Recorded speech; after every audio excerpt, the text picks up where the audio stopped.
John. And hi, I'm Cindy, and welcome to Pearls of Liberty, June 24th, 2012. We're on the road on a Sunday because we went to what was probably our last Republic meeting, at least for a while. Well, let's not call it that. It's not our last Republic meeting. Right. It's our last RuSA meeting. Okay. 1,000 pardons. Yes, and don't forget not to do capital C, capital A.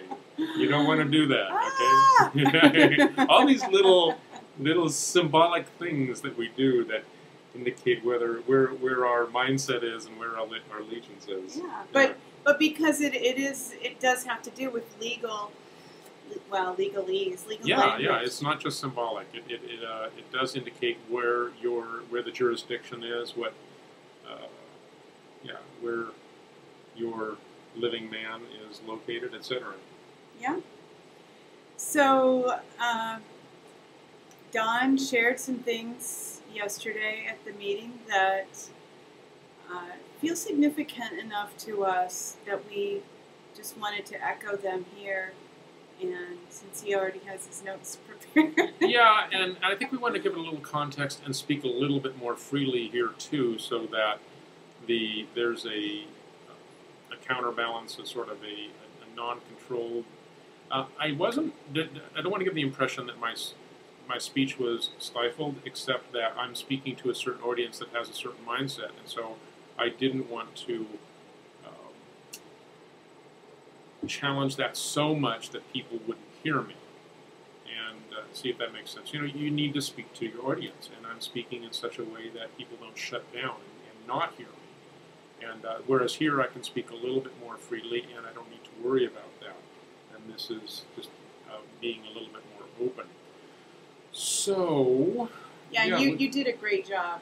Thanks. Yesterday, he was. There were things that were not said. There were things that were not said, but they were not said on purpose because I didn't want people to shut down. I wanted dialogue to remain open, and not further the split, but bring people together so that they can hear each other. And we did and do have a split that has happened in the California Republic movement, and that is what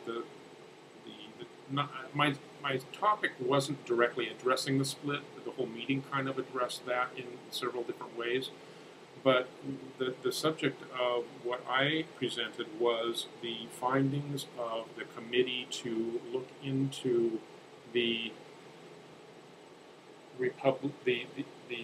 General Post Office approach to getting people free, and the sort of competing republic. And I think that's probably the clearest way to address it, is that we've got competing visions for a republic. And just recapping our conversation before we started this is that there's one that's grassroots. The best of our perception is the grassroots movement, but more and more we are strongly suspecting that the RuSA group is not true grassroots, and maybe never was. Maybe always was designed to pull the people in and then implement a top-down control. And it more and more is obvious from different things, and we won't have the time to get into all the detail, that's what's going on. And that's echoes of the original Constitution. And many people today believe the myth that's been promulgated that the Constitution is something that was grassroots by the Founding Fathers. I'm sorry, that's just, after we've looked into the facts, that's not true. There were a very small number, 4 only people, I think, that were signers of the Declaration of Independence that became signers of the Constitution. Many people walked out on the Constitutional Convention because they were expecting some amendments to the Articles, but what they realized, the Articles of Confederation, they realized that what was being presented was a complete takeover, and it was an attempt to do away with what they understood their foundation of government was.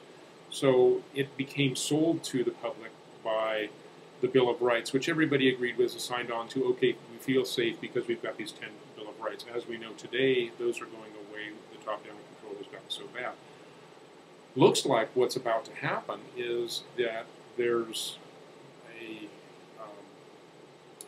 a deliberate doing in of the old constitutional government, and then waiting in the wings is a group that's been prepared, not truly organic, to take the reins and say, okay, we're going to save the government, and this is what the people want, and we're going back to the Constitution, etc. And that's all been scripted. Not 100% scripted, but scripted within the context of these are people that we know that we can control and that we can rely on to continue to speak forth the party line, which is we are the new republic, we are the new constitution. Okay, so I haven't even really started my talk. Inject one little thing? Yeah, yeah. One thought that I've had about RuSA, and Don and I have talked about this. I was in the discipleship movement in the late 70s and early 80s. I don't know, the 5 teachers, Derek Prince, Bob Mumford, but I think most of those guys were great. But I've suspected for a while that Charles Simpson may have been aligned with, somehow, to some extent, with the cabal, and that the discipleship movement was a kind of experiment in controlling Christians through you have to obey God, therefore you have to obey us.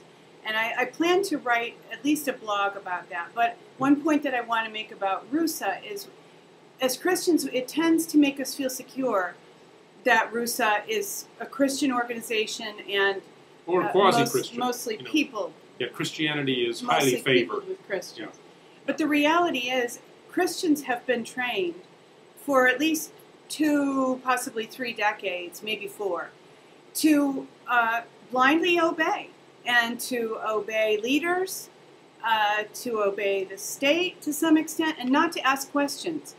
And this is not a good harbinger of future what will come through RuSA because of the obedience. It's also a serious misunderstanding at best of the original teachings of Christ.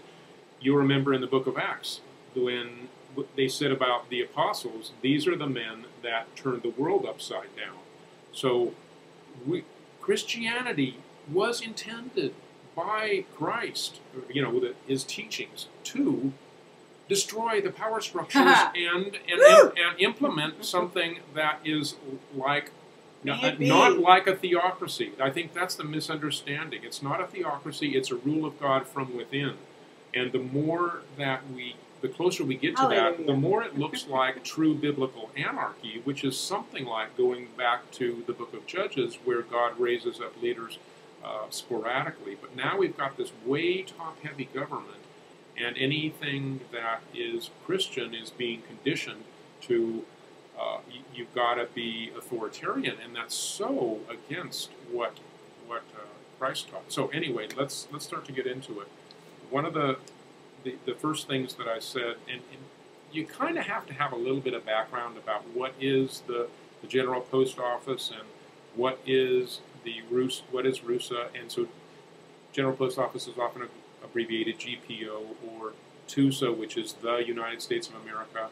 So I'll get into some of that analysis, but it helps to have a little bit of background. So feel free to go to generalpost.org and Republic for the United States.org are the 2 websites that would be sort of competing for the same vision. And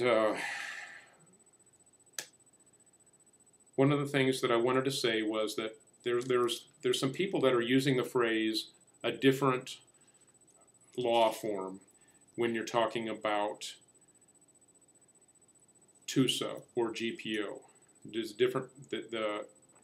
Going back to the Articles of Confederation, they're saying, well, we swore an oath to the Constitution, therefore we can put on these blinders and not look at that. So the first thing that I addressed in my speech was that mindset. I didn't state it as overtly as I did just there. But what I said was, any document, any historical document, you need to look at it in context, and you can't understand the Constitution without understanding the context, which is the Declaration of Independence and the Articles of Confederation. And the Articles of Confederation in themselves state that any changes need to be unanimous. So that didn't happen until the unanimous acceptance of the Bill of Rights. So and that was after people had already shifted over into this. So it really was somewhat of a coup. And I could even state it more strongly than that the Constitution originally was a coup against the Articles of Confederation. The three people that were primarily responsible for drafting the Constitution were members of the bar, the British accredited registry, which are agents of the Crown. And those three were John Adams, John Jay, and Marshall. Sorry, drawing a blank on Marshall. But John Marshall, I think. The reason that people were surprised when they were expecting an article revision and got a replacement constitution was blatantly against the articles, and it was done in secret. So that was something to be aware of. Again, I didn't state these things as overtly as I am right now. One of the things that I discovered in the beginning of my search, before I even knew about General Post Office and before I knew about people going back to the articles, although I had heard hints of people going back to the articles, I thought, well, how quaint, whatever. I had heard about this is all in the context of going back to common law, and as contrasted with statutory law and or corporate law. So I'm going to 1215.org, which is a preeminent, although not glitzy, site for educating people in common law. And there on the introductory MP3 is listening to Bill Thornton. I don't think I caught it the first time. I think I caught it the second time I was listening through those. And he clearly says that there's no doubt in his mind that the Constitution, the U.S. Constitution, is a corporate trust document. So that directly contradicts the official RuSA script, which is that the corporation did not take over from the common law Constitution until 1879, or somewhere thereabouts. Might be a little bit before, might be a little earlier, right after Lincoln, somewhere around there. Maybe Lincoln put it together, whatever. It was in that same time period that there is this idea that the Constitution was taken over. But the idea that the Constitution is a corporate trust document, that completely changes everything. It means that if you believe, as I do, that the Constitution is the best widely accepted form of government that the world has ever known, then if you believe that and you know that it's a corporate trust document, then corporations as such are not inherently evil. You just need to know how to work with them. Well, that's what the General Post Office Group has been doing.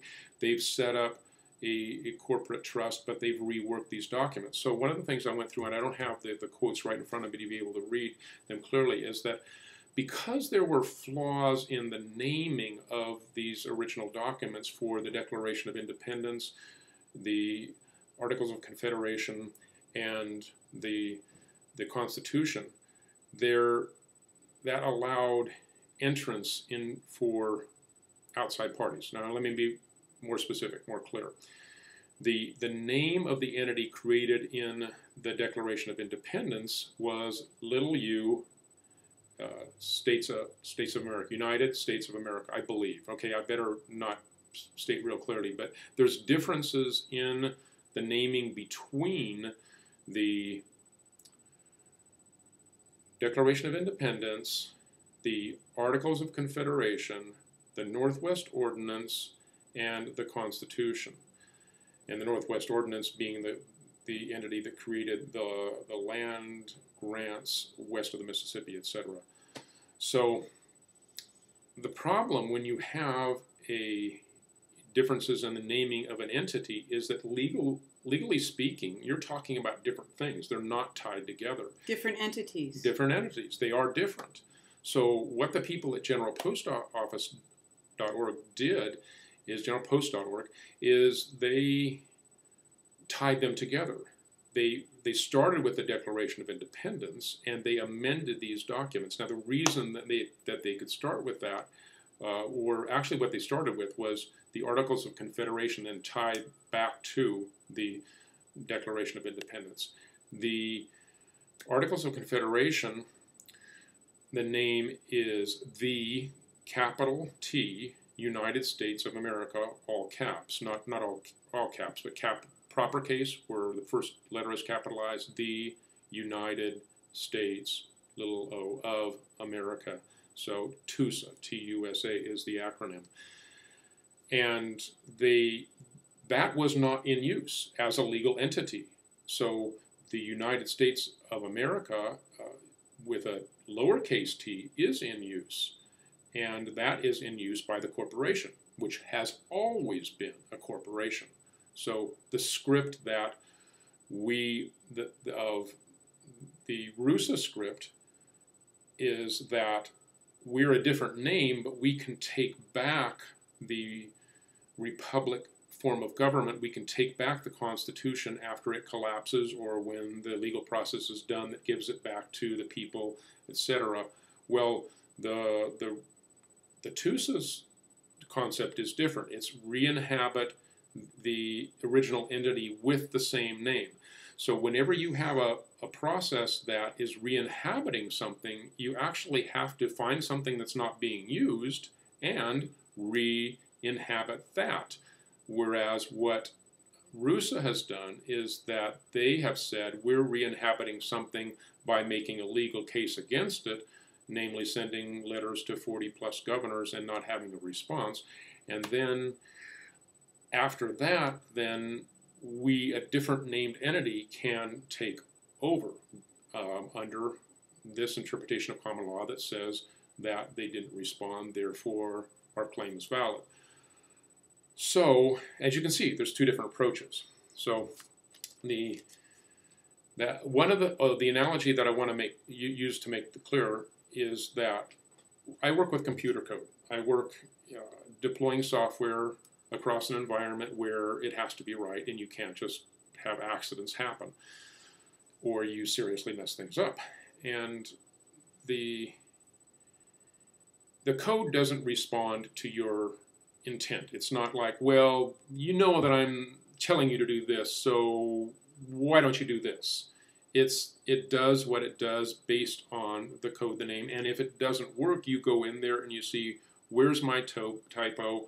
Where's my variable pointing to the wrong thing, and why isn't it working? Well, I think that's a great analogy for law, and really clarifies the difference in approach between the generalpost.org, the TUSA people, or the GPO people, and RuSA.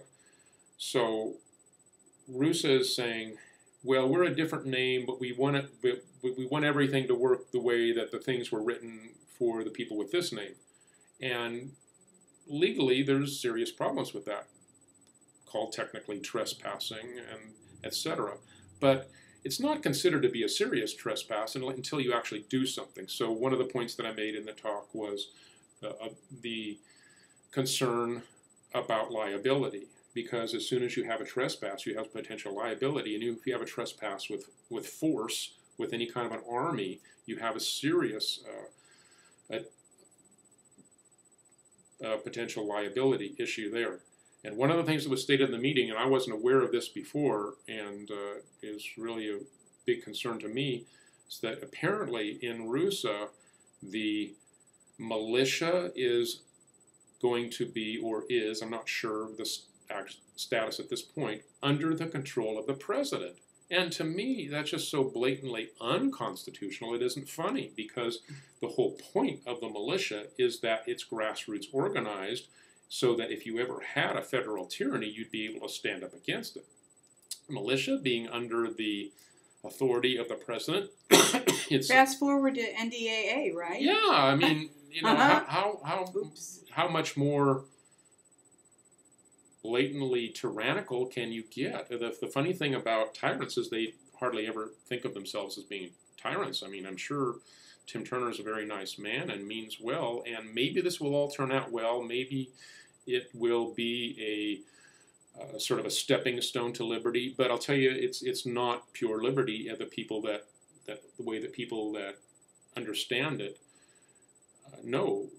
Thomas Jefferson walked into one of these meetings, he'd be horrified at the top-down control that's going on here. So, well, regarding the code, which is a really good point, until you make the code active and watch to see how it performs, you may not know that you have an error. And with the law and all this terminology and the way things are being established, if there's not a clear precedent, the precedent, although we don't always agree with the way precedent is used in the law now, one thing that precedent does is allows you to see what the expression will be of the law. And if we can look for precedent at a time when the United States of America was functioning in a way that allowed for liberty and justice for all, if we can find that expression, the hope is that we can go back and find that code. Yeah, we need to learn and not from that history. It's a magic. Yeah. It's not some magical Yeah. thing. I mean, Yeah. we need to use our own minds and process and write new code, because obviously things have changed. But that is a really valid point that Don made, and a very strong point, that if the code isn't right, if the law isn't right, if the foundation isn't right, you have crooked foundation, crooked building. The building the top of the building will be even farther off center than the foundation, and that's kind of another analogy for the same thing. Yeah, and so it's very important to learn from history. The scenery changes, but the principles remain the same. So yeah, we've got to go back and study. And why didn't people like Patrick Henry sign the Constitution, etc.? So it's very important. And let's see, one of the other things I got into was the whole money in the banking system. And in RuSA, there's been a continuing desire for funding, and it's always been clear that funding that's expected is coming in from the outside. And there's been different things that we, the people, have been directed to do in order to go green, in other words, to go green for the funding. And who these funders are has always been left a mystery. And in the beginning, one of my first questions was, are there strings attached? And I was told no, but it has become more and more obvious that, yeah, there are strings attached. That certain people are saying, you need to do this, you need to do that. But why is never really clear, and it's never presented in a logical way. It's just presented as a directive. So those have become red flags. I raised those red flags. The person that is in the California Republic happens to be the chair of the banking committee for all of RuSA. So she apparently is in touch with some of the people that are directing this, or knows these directives as they come down. And they're putting together a system that to me sounds a lot like some of the things that I've seen and heard on the internet about a system that is not a debt system, a system that's a credit system going back to U.S. Treasury notes, etc. So it's definitely going to be, at least in the beginning, something better than what we've got now, and that is on the verge of collapse. So more and more, I'm just kind of skipping through stuff here, but we see more, well, I should speak for myself, I'm seeing that RuSA is something of an intermediary that may cushion the blow. So I'm not against it, but I just don't think it's the final answer in terms of those that are seeking a bedrock of liberty. Those that are seeking the bedrock of liberty that I know personally, and me from my analysis, I'm going in the direction of generalpost.org and looking at what how that can free me up from the ties, the bonds, the bonding of my all caps name, my franchise man, from this current system, and it clearly can. And that's another major point, is that inherently in RuSA, it doesn't free that corporate trust man that's created with the all caps name to enslave us. It doesn't inherently set him free. There's other implied things that may help, but with the GPO or TUSA process of going into exile, then declaring allegiance to another government, that's a freely recognized right of all free men to do. That does break that bond, so that you can move your straw man, your all caps name, your franchise anywhere you want to. And then the game changes once he is located in a different jurisdiction. But all attempts to make it so that he can be set free when he's still in the jurisdiction in which he was created, no matter if you take back the government or whatever you do, those aren't going to change. That's not going to change the status of your free man that's bonded through your birth certificate, that's traded internationally on international stock exchanges, that's the source of our enslavement. That's really the culmination of all of the strategies of bondage that have come against free people.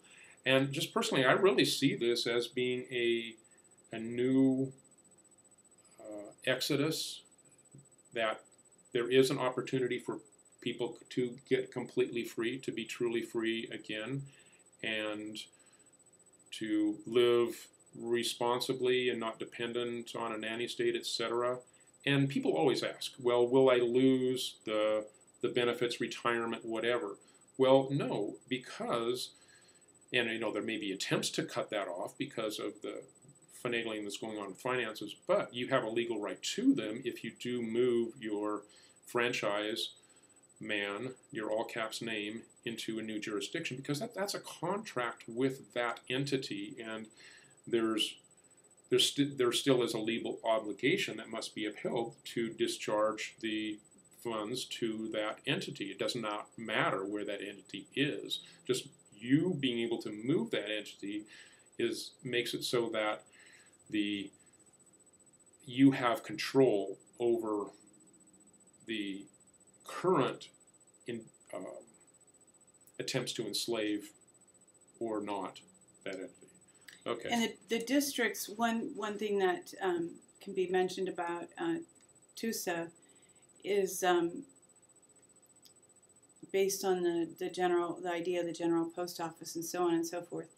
When zip codes were enacted, we were taken out of our states and out of the jurisdiction of state and city and placed into federal districts. The zip codes are actually federal districts, and the TUSA process. There's a couple of ideas there that are related, but I don't want people to get the wrong idea that we were, taken out, put into zip codes, because those didn't actually come into existence until later. But yeah, we were put into districts, and there may or may not be a one-to-one relationship between districts and zip codes, but they're both federal entities. Yeah, but when that happened, we were taken out of. We're no longer state and city. We're a district. When you say we, you have to define who we is. And people we, of the we United the living States. man, have always been on the land, but we've been lifted up off the land and made to function in our franchise, so that the franchise was actually at the time of your birth certificate, born into a federal jurisdiction under admiralty law, etc., etc. So, but the living free man has basically been kept dormant and non-functional, and the only avenue you have for everything that you do, commerce, is through your franchise that was created with the all caps name. So it's a matter of taking control of that franchise name, because once it's been created, it can't be destroyed. It just continues to exist. So you need to put it in a place. You can always move it, because even though you're not told about it, once you find out about it, you have the authority to put it wherever you want to. But the districts are just another layer over the top of it. The Constitution is a layer. The districts are another layer. The fact that I think it's significant that people are in a federal district, and it's significant because that means that local government is really kind of a canard. Their favorite word of the week.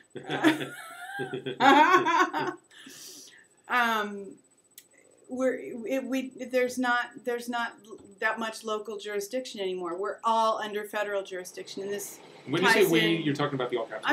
Yeah. And this that's the only way we can function basically all of us, unless we have made a concerted effort to break out.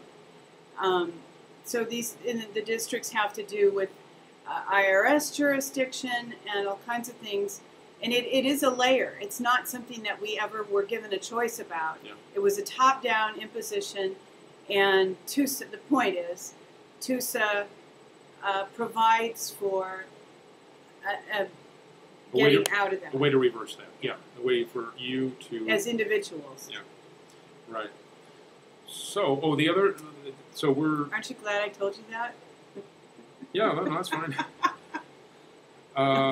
I also wanted, in the meeting, mentioned the whole concept of problem, reaction, solution, just because I've been to all these Republic meetings or RuSA meetings, and I hadn't heard that mentioned, and I think it's important for people to be aware of how the powers that be manipulate people, and once you're aware of how they do it, then you're less easy to manipulate. So there's these two fractions that actually still exist, or maybe they were 3 fractions down to 2, whatever.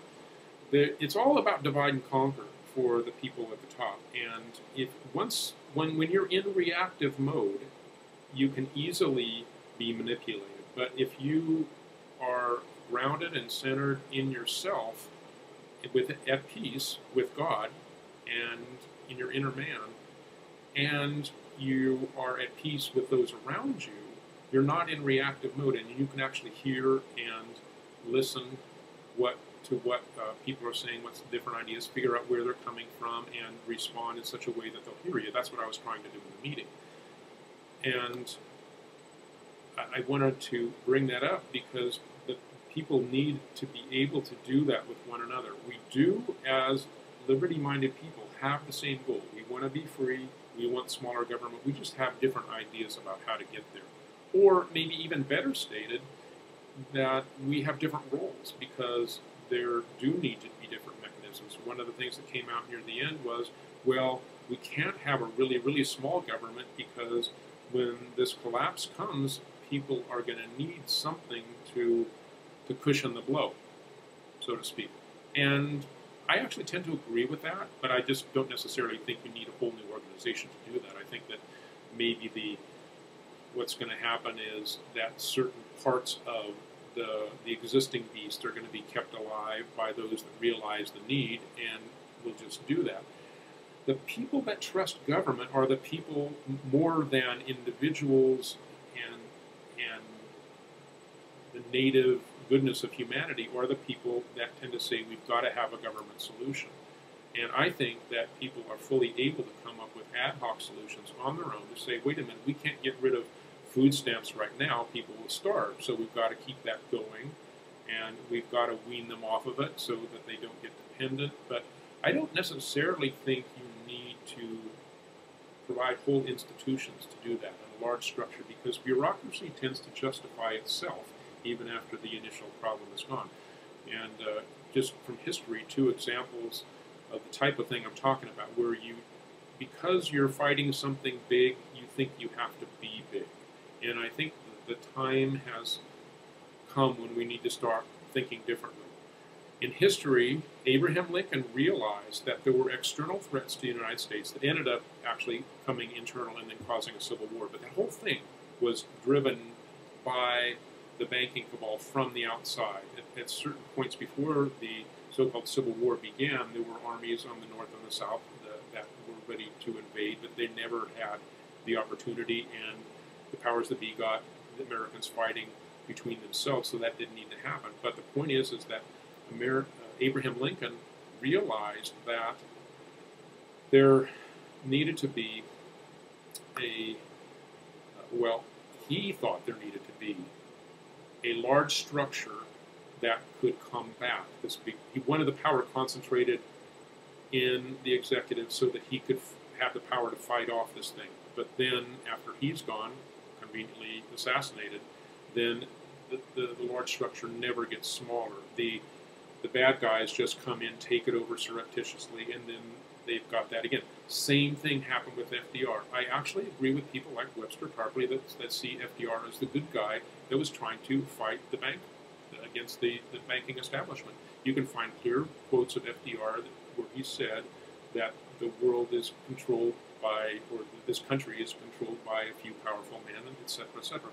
And like somebody like Kennedy that thought that they thought that they could buy him off, they thought that they could control it. He proved to be independent. But the point is that he, at least at that stage of the game, maybe he needed to, I'm not sure, to try to fight it with a big government, try to fight something big by being something big, and through federalization.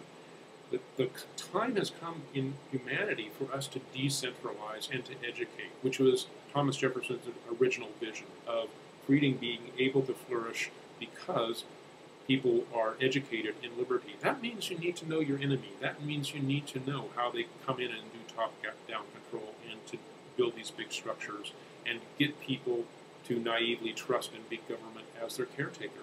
We're past that point. There will be, I'm sure, some ways that the blows get cushioned.